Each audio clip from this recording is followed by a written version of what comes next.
안녕하세요. 2025년 하늘의 묵상과 기도, 오늘은 12월 1일 월요일입니다. 먼저 이번 주 암송 구절 소리내어 외워보겠습니다. 너는 돌아가서 내 백성의 주권자 히스기야에게 이르기를, 왕의 조상 다윗의 하나님 여호와의 말씀이 내가 내 기도를 들었고 내 눈물을 보았노라. 내가 너를 낫게 하리니 내가 3일 만에 여호와의 성전에 올라가겠고. 열왕기하 20장 5절 말씀. 계속해서 오늘의 묵상 말씀 열왕기하 20장 1절로 2절까지 저와 함께 정독하겠습니다. 그때에 히스기야가 병들어 죽게 되매 아모스의 아들 선지자 이사야가 그에게 나와서 그에게 이르되, 여호와의 말씀이 너는 집을 정리하라. 내가 죽고 살지 못하리라 하셨나이다. 히스기야가 낯을 벽으로 향하고 여호와께 기도하여 이르되, 아멘. 오늘 본문에 기록된 히스기야가 죽을 병에 걸린 이야기는 열왕기하 18장에서 20장까지 기록된 세계 정치사의 큰 흐름의 전환점이 되는 이야기입니다. 히스기야는 우상을 제거하고 하나님만 의지하는 종교 계획을 시작합니다. 하지만 주변 정세는 점점 악화되고 주변 강대국이었던 아시리아의 압박과 전쟁의 공포가 계속되었습니다. 바로 그런 영적, 정치적 긴장 속에서 히스기야는 개인적으로도 가장 큰 위기를 맞게 되는데 그가 죽을 병에 걸린 것입니다. 그때 하나님은 이사야를 통해 이렇게 말씀하십니다. 내 집을 정리하라. 이에 해당하는 히브리어 표현은 차부 레베테카인데, 레베테카는 너의 집을 향하여 라는 뜻이고 차부는 명령하다 라는 뜻으로, 이는 단순한 행정명령이 아니라 언약적 책임을 즉시 수행하라는 강한 명령입니다. 고대 근동에서 왕이 죽을 때 가장 중요한 일은 왕실 질서를 바로 세우는 것, 즉 왕조 계승이었습니다. 그러므로 이 명령은 곧 하나님께서 히스기야에게 언약된 다윗 왕조를 흐트러뜨리지 말고 마지막 책임을 완수하라고 명하신 것입니다. 이어지는 말씀은 더욱 절박합니다. 내가 죽고 살지 못하리라. 여기서 죽다는 히브리어 원어에서 분사 형태를 띠고 있는데 이미 죽음의 상태에 서 있다라는 의미이고, 살지 못하리라는 미완료형으로 확정된 사망이 아니라 지금 상태로 계속 가면 미래의 생명이 없다라는 조건적 미래를 나타냅니다. 즉 하나님은 이렇게 말씀하신 것입니다. 히스기야야, 지금 너의 상태가 이미 죽은 것과 같다. 그러나 방향을 돌이키면 생명의 길이 열린다. 먼저 언약으로 받은 다윗 왕조를 바로 세우라. 히스기야는 하나님의 의도를 알아들었을까요? 성경은 이렇게 말합니다. 히스기야가 낯을 벽으로 향하고 여호와께 기도하니. 여기서 낯을 벽으로 향하고에 해당하는 히브리어는 와야세브 파나브 엘 하키르인데, 스스로 의지적으로 즉각 몸을 벽을 향해 돌려 하나님을 바라보았다라는 의미입니다. 벽은 무엇을 상징할까요? 정치, 경제, 군사, 문화적으로 세상의 중심이었던 왕궁 황복판에서 벽은 사랑과 상황을 등지고 오직 하나님께만 얼굴을 향하는 가장 은밀한 자리였습니다. 지금으로 하면 골방 기도의 자리인 것이죠. 그리고 히스기야의 기도는 단순한 감정의 폭발이 아니라 하나님이 언약하신 다윗 왕조를 바로 세우는 순종의 행동이었습니다. 바벨로니아 탈무드는 히스기야가 악한 후손이 나올 것을 두려워해서 결혼을 미루었고 그 책임을 다하지 않은 죄를 하나님이 지적하셨다고 전합니다. 그러면서 이사야를 통해 너는 미래를 걱정하지 말고 하나님이 맡기신 일, 즉 생육과 왕조를 이어가는 일을 다하라는 메시지를 전했다는 전승이 내려오고 있습니다. 유대인 역사학자 요세푸스가 지은 유대 고대사에도 이 사건을 하나님이 히스기야의 기도를 들으시고 생명을 연장하셔서 다윗 왕조가 지속되도록 하신 결정적 사건으로 기록하고 있습니다. 이후 히스기야는 3년 뒤 므낫세를 낳고 예수 그리스도가 오시는 길을 예배하게 되는데 히스기야가 마음을 돌리자마자 하나님은 바로 응답하셨습니다. 이사야가 성전뜰을 미쳐 벗어나기도 전에 말씀이 다시 임합니다. 내가 내 기도를 들었고 내 눈물을 보았다. 여기에 나오는 두 개의 동사는 모두 완료형으로 이미 들었다, 이미 보았다는 확정적 응답입니다. 히스기야가 하나님을 향해 돌아서자마자 신실하신 하나님이 바로 응답하신 것입니다. 히스기야가 병들어 죽게 된 사건은 단순한 개인적 위기가 아니라 하나님께서 그를 언약의 자리로 다시 세우시는 순간이었습니다. 하나님은 히스기야에게 다윗 왕조를 세우는 사명의 자리로 다시 부르셨고 히스기야는 즉시 하나님께로 방향을 돌렸으며 하나님은 즉각 응답하시고 생명을 연장하셨습니다. 이처럼 신실하신 하나님은 오늘 우리에게도 동일하게 역사하십니다.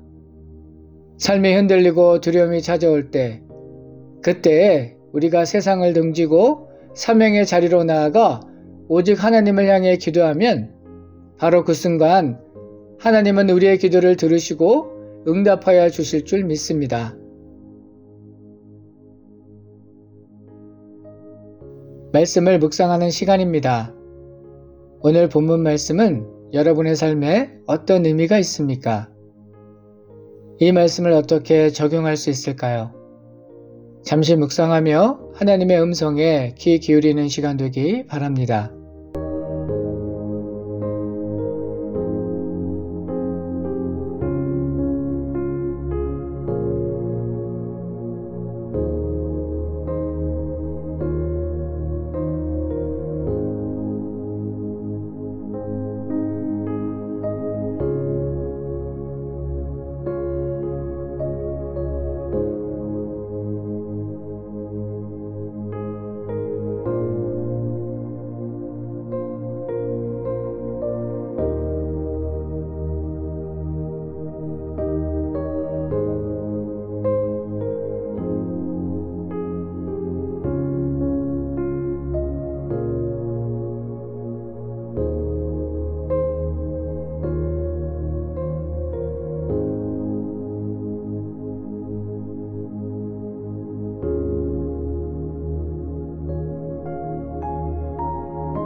히스기야는 병으로 쓰러진 그 절박한 순간에 벽을 향해 얼굴을 돌렸습니다.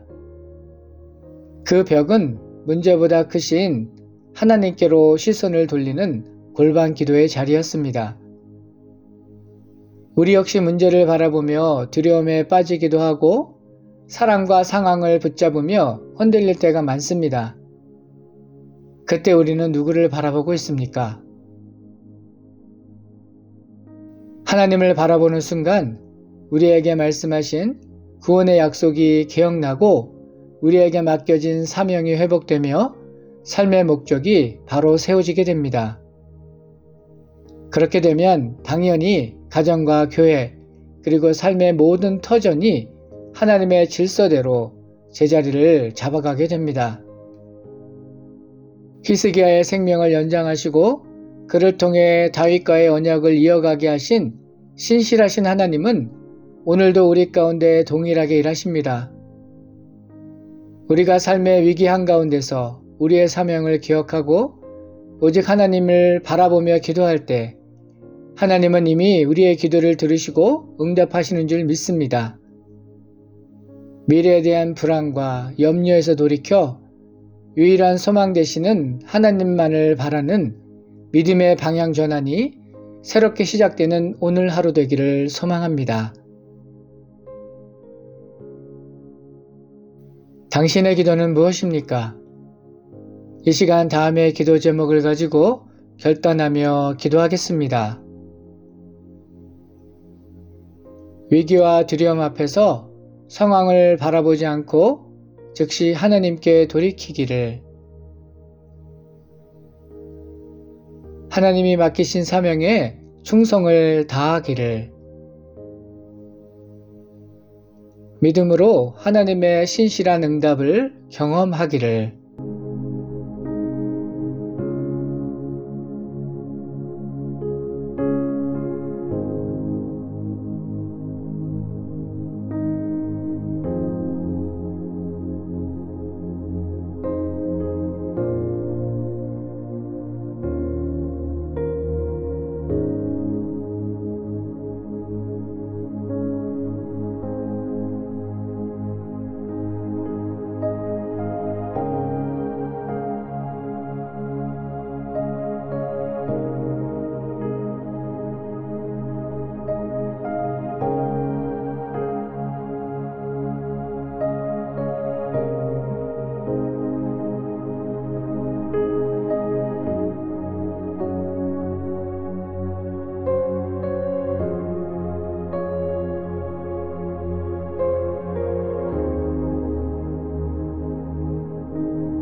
계속해서 중보 기도 제목을 가지고 기도하기 원하는데요.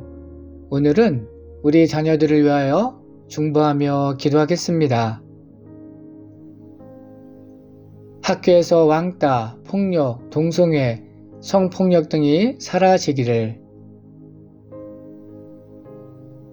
공교육 현장에서 건강하고 도덕적인 가치들이 회복되기를, 우리 자녀들에게 좋은 친구, 인격적인 선생님, 믿음의 배우자를 만나는 만남의 축복을 허락해 주시기를 기도하겠습니다.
하나님 아버지, 오늘도 말씀을 통해 저희 마음을 조명하여 주시니 감사드립니다.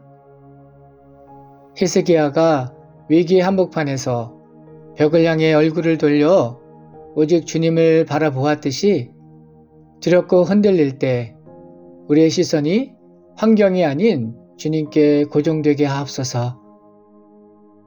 미래에 대한 불안과 걱정 속에 해야 할 일들을 놓치지 않게 하시고 맡겨진 사명을 기억하며 그 책임을 다하게 하옵소서. 예수님의 이름으로 기도합니다. 아멘.